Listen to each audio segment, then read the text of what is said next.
Livro de Mateus, capítulo 24, versículo 37.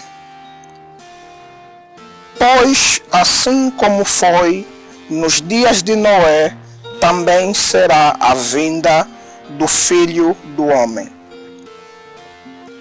Livro de Mateus, capítulo 24, Jesus Cristo se encontra saindo do templo e os discípulos começam por admirar a beleza física do templo.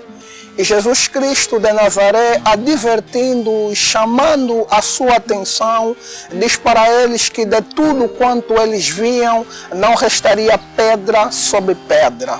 Jesus Cristo chamando a atenção dos discípulos, os discípulos se questionam quando aconteceriam essas coisas, quando então é que sucederiam tais acontecimentos. E Jesus Cristo, falando para os discípulos, vai dizendo, vai dando determinados sinais que marcariam a vinda dele próprio, que marcariam o final dos tempos.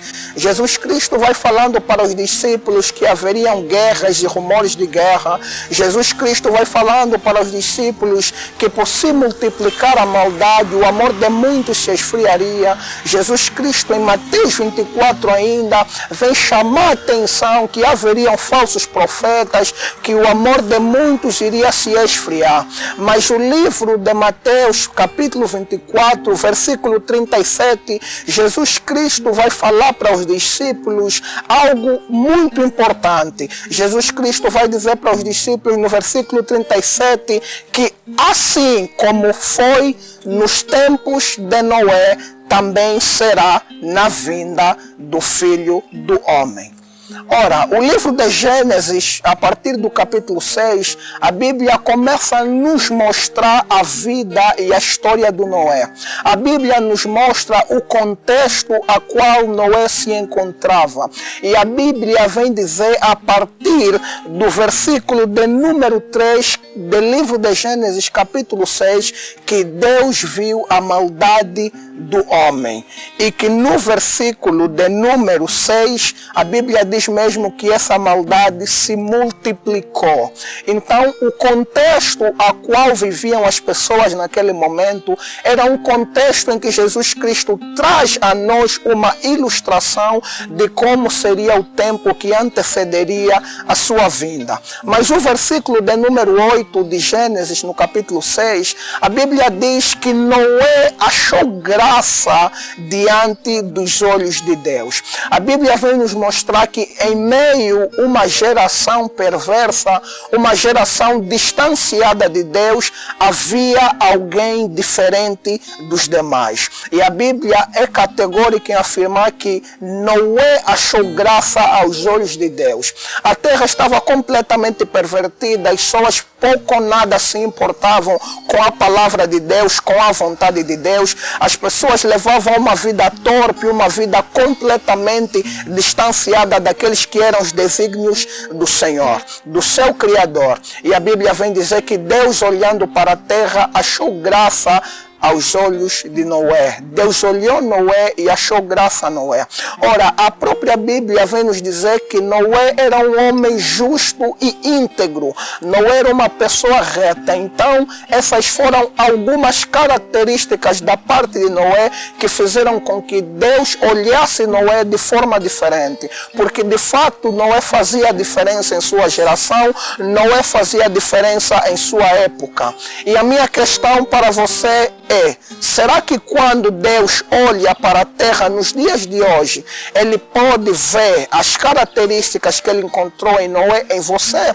Será que quando Deus olha para a terra, Ele pode achar graça? Será que quando Deus olha para a sua criação nos dias de hoje, que é um contexto igual ou semelhante àquele a qual vivia Noé, será que Deus pode achar graça em você? Será que quando Ele olha para a terra, terra, ele se alegra da tua vida, ele consegue ver um exemplo de criação em você, ele consegue ver em você uma pessoa que faz a diferença. Será que quando Deus olha para a terra, ele consegue enxergar um Noé dentro de você? Será que quando Deus olha para aquela que é a sua criação, será que quando Deus olha para a terra nesse momento, porque a Bíblia nos alerta no livro de Mateus capítulo 24, que o amor de muitos iria se esfriar. Então a Bíblia diz que o contexto a qual nós nos encontramos nos dias de hoje é um contexto igual ou semelhante ao qual se encontrava Noé. É um contexto em que as pessoas estão completamente despreocupadas com a palavra e com a vontade de Deus. É uma realidade muito desagradável, é uma realidade que se aproxima muito daquela a qual vivia Noé. É uma realidade em que, amados irmãos, o pecado se encontra em todo e em qualquer lugar. Em todo e qualquer momento nós podemos vislumbrar situações pecaminosas, situações abomináveis, assim como era no tempo de Noé. A própria Bíblia vem dizer que Jesus Cristo disse em Mateus 24 que nos tempos de Noé as pessoas estavam preocupadas em casar, em dar-se em casamento, estavam preocupadas com coisas que não os edificariam verdadeiramente. Mas em livro de Gênesis, a Bíblia vem dizer no capítulo 6, versículo 8, que Noé achou graça aos olhos de Deus. Deus olhou Noé e conseguiu ver coisas diferentes em Noé. Será então, amado irmão, que quando Deus olha para você nos dias de hoje, Ele pode ver Noé em você? Será que ele pode ver características diferentes das comuns encontradas nos dias de hoje? Mas, amados irmãos, não obstante Deus achar Noé diferente, além de Deus olhar as características que haviam em Noé, diz a Bíblia que por a maldade ter se multiplicado, Deus decidiu dar fim a tudo quanto tinha vida, seja homens, sejam animais. Tudo quanto havia naquela época expirou, perdeu a sua vida. E Deus diz para Noé que eu vou enviar um dilúvio, e dilúvio esse que vai tirar a vida, dilúvio esse que vai dar a cada um segundo as suas obras. Dilúvio esse que manifestaria a ira de Deus. Dilúvio esse que manifestaria a justiça de Deus. E Deus diz para Noé: faze para ti uma arca. Deus falou para Noé que edificasse uma arca e que ele se refugiasse naquela arca.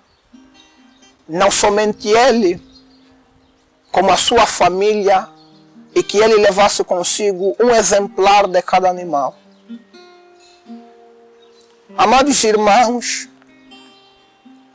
Noé, após receber as orientações de Deus, edificou então a sua arca, para que por intermédio da arca ele pudesse suportar o dilúvio. Só quem se encontrava dentro da arca não padeceria naquele dilúvio. Só quem se encontrar na arca não sentiria na pele a manifestação da ira e da justiça de Deus para aquele povo, para aquela geração. E a minha pergunta para você vai: como vai a edificação da tua arca? Quem se encontrasse na arca, amados irmãos, seria salvo daquele dilúvio. Mas quem se encontrasse fora da arca iria padecer naquele dilúvio. Assim sou eu e é você nos dias de hoje, amado irmão. Em João capítulo 3, versículo 16, a Bíblia vem dizer que Deus amou o mundo de tal maneira que deu o seu Filho unigênito, para que todo aquele que nele crê não pereça, mas alcance a vida eterna. Amados irmãos, a salvação é somente por meio de Cristo Jesus. E todos quantos se encontram abrigados em Jesus Cristo de Nazaré serão justificados por Ele. Do jeito que foi feita a justiça nos tempos de Noé por intermédio de um dilúvio, assim também haverá uma justiça nos dias de hoje para cada um de nós. Todos quantos se encontrarem em Cristo Jesus serão justificados por meio dele. Mas todos quantos não confessarem, não crerem e não se arrependerem, irão padecer o mesmo que aquele povo, que aquela geração padeceu. Como vai então a edificação da tua arca, meu irmão? Em livro de Gênesis, ainda no capítulo 6, o versículo 22, a Bíblia vem dizer que Noé fez tudo conforme a orientação de Deus. Ou seja, Noé obedeceu ao pé da letra tudo quanto o Senhor o havia instruído. Deus deu orientações para Noé e Noé em momento algum se desviou daquelas orientações. Noé em momento algum da edificação da sua arca foi além daquilo que Deus havia mandado. Amado irmão, acredita que Noé poderia dizer para Deus: eu também compreendo de edificar uma arca. Noé poderia dizer: eu vou trocar essa medida por aquela. Noé poderia dizer que esse tipo de madeira é mais adequada para suportar um dilúvio. Noé poderia usar sua sabedoria humana para fazer algo que aos seus olhos seriam melhores para suportar o dilúvio. Mas repara que Noé não fez isso. Noé obedeceu às orientações de Deus.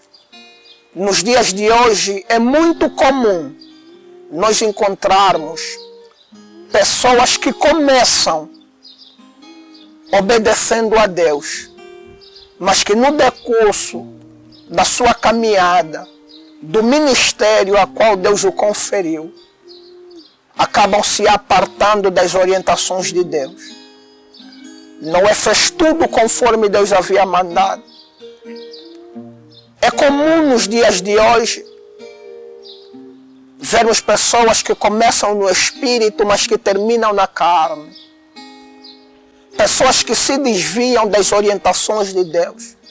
Pessoas que alteram as medidas, as orientações, as dimensões da arca. Pessoas que pervertem o sentido da sua missão, usando a sua própria sabedoria, a sua própria concupiscência, acabam se apartando das orientações de Deus, acabam se apartando dos desígnios do Senhor. A sabedoria humana não se compara em momento algum com a sabedoria de Deus. Como vai a edificação da tua arca? Será que você já alterou as medidas que Deus te conferiu? Será que você já renunciou às orientações de Deus? Para aplicar a tua própria sabedoria, o teu próprio conhecimento. Amado irmão, só aquele que preservar até ao fim será salvo. Só aquele que preservar até ao fim será salvo. Ficam então essas questões para você refletir em torno delas. Será que quando Deus olha para a terra, Ele pode olhar Noé em você? Será que Ele pode ver as características de Noé em você? Como vai a edificação da tua arca? Será que você já alterou as medidas de Deus?